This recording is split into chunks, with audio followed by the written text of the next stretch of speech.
Halo teman-teman, berjumpa lagi dengan saya Brother Bill. Kembali kita akan menanggapi Deddy Corbuzier dalam podcastnya bersama Gus Miftah.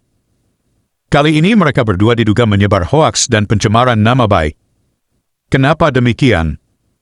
Karena mereka menyampaikan sesuatu yang tidak dilakukan oleh Brother Elia. Sebelum kita tanggapi, kita saksikan videonya berikut.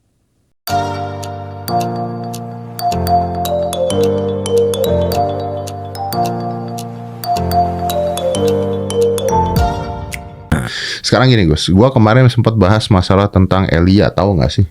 Yang Elia tentang, cowok, ya yang cowok agak cewek itu ya? Cewek agak cowok. Saya nggak ngerti itu apa. Itu cowok cewek sih? Cowok ya.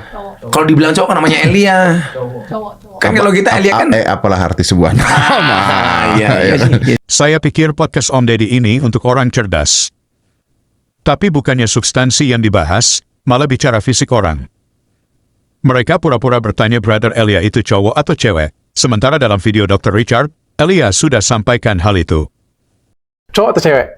Saya cowok. Cowok ya, saya tahu. Panggilnya Mas ya. Iya betul. Mas Elia ya, cowok. Dan Deddy Corbuzier juga sudah pastikan dalam video dia sebelumnya. Elia Miron ini setelah tim saya ngecek, dia ternyata seorang pria. Karena saya sempat bingung ini pria atau wanita. Jadi, sepertinya mereka sengaja mengangkat gender Elia menjadi bagian dari bulian. Kita lanjut. Elia itu yang menyampaikan ke Kementerian Agama untuk merevisi ayat Al-Quran, bukan? Iya ya. Iya, itu lebih parah bagi saya. Kenapa dia ngurusi Al-Quran? Katanya ini ada satu ayat yang harus direvisi. Karena ini menjadikan ayat permusuhan dan sebagainya. Betul. Nah, Dalam video tadi, Gus Miftah katakan bahwa Brother Elia mengusulkan kepada Kemenak untuk merubah ayat Al-Quran, karena ayat itu menjadi ayat permusuhan. Padahal kalau kita menyaksikan pernyataan Elia, tidak sedikit pun dia mengatakan meminta revisi Quran. Yang dia minta adalah mereformasi tafsiran Quran yang mengutip ayat Alkitab. Lebih jelasnya seperti berikut. Pendapat kakak yang nyuruh kita buat reformasi Al-Quran itu maksudnya gimana ya? Ya. Ini salah kalimat. Ya, itu bukan reformasi kitab suci ya, bro. Tapi itu reformasi untuk berubah lebih baik. Itu adalah tentang ayat-ayat Injil sinoptik yang dimuat di dalam tafsir. Jadi bukan kitabnya yang saya suruh direformasi, enggak ada.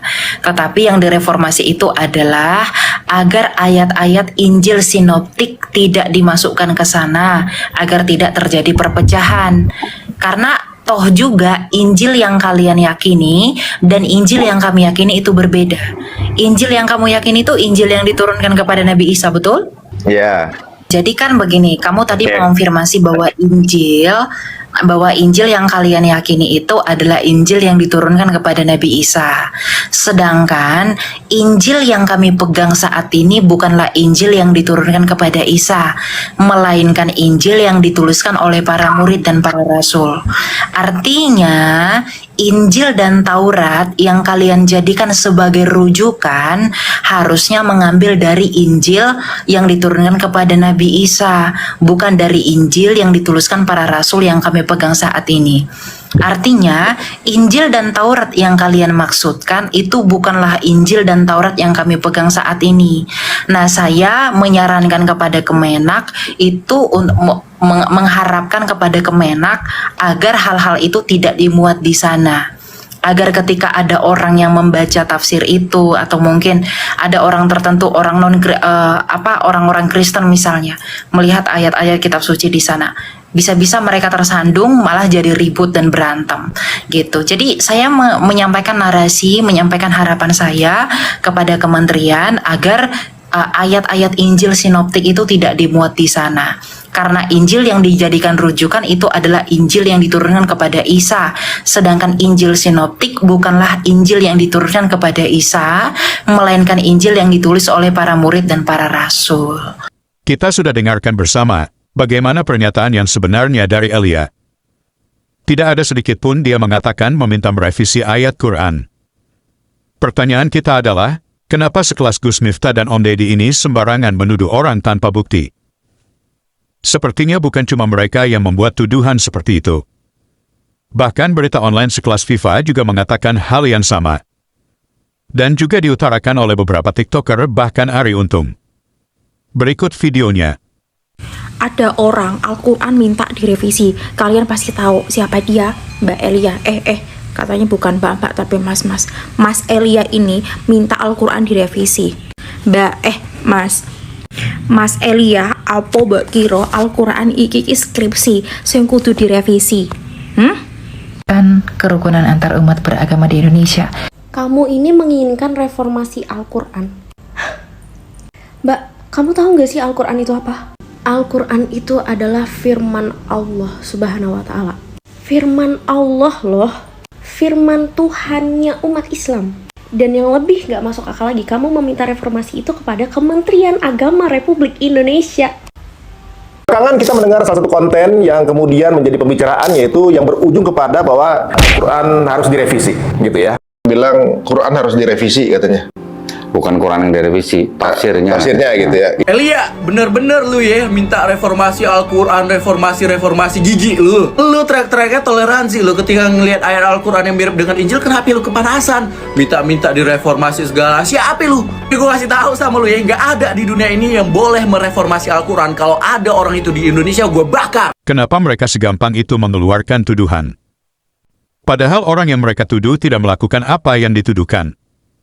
Apakah ini bagian dari karakter assassination? Mereka tidak peduli benar atau tidak apa yang mereka sampaikan. Yang penting banyak orang sudah percaya bahwa orang yang mereka tuduh sudah dicap penista agama. Kalau Brother Elia mau, dia bisa menuntut balik semua orang yang menuduh dia dengan sembarangan, karena tidak sesuai fakta. Berikut ini adalah pernyataan Elia. Ketika dulu saya dihujat orang, dicaci dimaki, difitnahkan bahwa saya dituduh ingin merubah kitab orang lain. Hanya karena mereka digoreng orang. Lihat kan, pada akhirnya dari mereka sendiri sepakat dengan saya. Mereka sendiri mengatakan sepakat dengan Elia, bahwa tidak boleh ada ayat Injil di dalam penafsiran kitab suci mereka.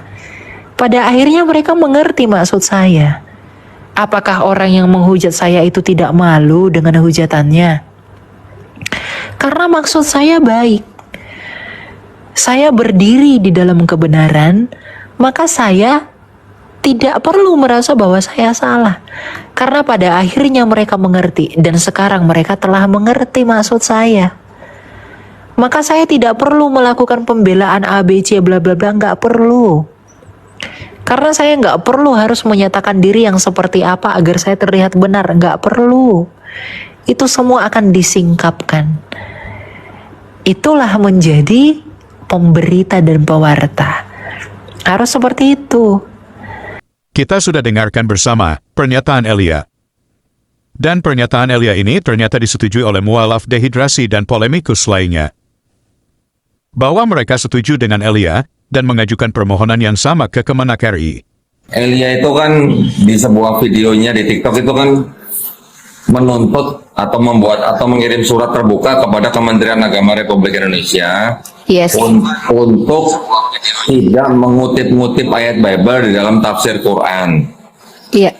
Khususnya itu ada di surat Al-A'raf kalau nggak salah ayat 157. Memang di situ saya tahu dari dulu, saya udah lama tahu, saya udah pernah punya pikiran yang sebenarnya kurang lebih sama dengan Elia lah.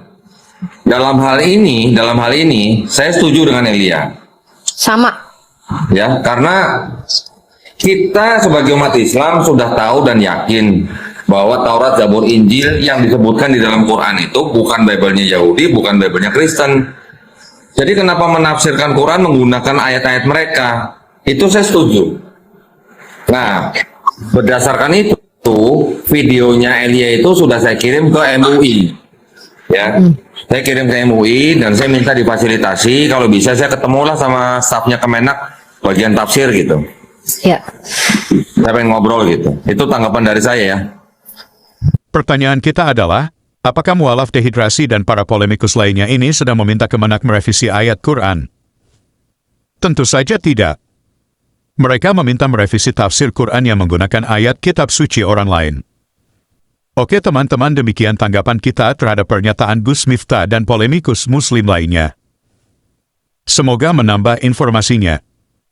Tuhan Yesus memberkati.